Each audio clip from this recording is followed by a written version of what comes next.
রাজধানী ঢাকার লক্ষ জনতার সুন্নি মহাসমাবেশ থেকে জাতির উদ্দেশ্যে জানিয়ে দিতে চাই, আগামীতে যারা রাষ্ট্র ক্ষমতায় আসবে তারা যেন আজকের প্রেক্ষাপটে ইসলামের নামে যারা মাজারের উপর আক্রমণ করছে, মাজার ভেঙে মাজারকে পবিত্র করছে, আমরা যারা আউলিয়া ইকরামের উত্তরসূরি, আউলিয়া ইকরামের চেতনায় উজ্জীবিত এবং বাংলাদেশের কোটি কোটি মুসলিম জনতা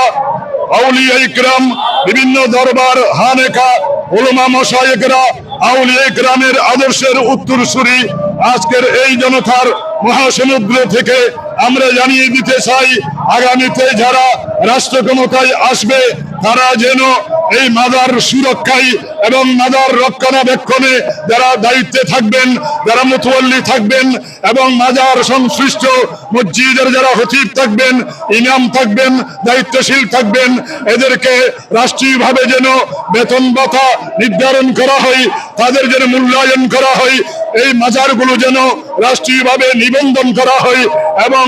মাজারের সার্বিক ব্যবস্থাপনা রাষ্ট্রীয়ভাবে বিশেষ আইন প্রণয়নের মাধ্যমে সুন্নি মুসলমানদের যেই দাবি, এই দাবির প্রতি সমর্থন এবং এই দাবির প্রতি সর্বাত্মকভাবে আপনার আইন প্রণয়নের আহ্বান জানিয়ে আমি আজকে মিডিয়ার ভাইদেরকে অনুরোধ জানাবো, আজকের এই মহাসমুদ্রের এই জনতার এই দাবি আপনারা জনতার উদ্দেশ্যে,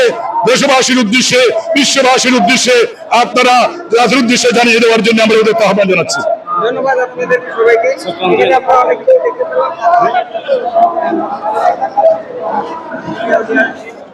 মিলে একজনও যতক্ষণ পর্যন্ত বেঁচে থাকবে এই সমস্ত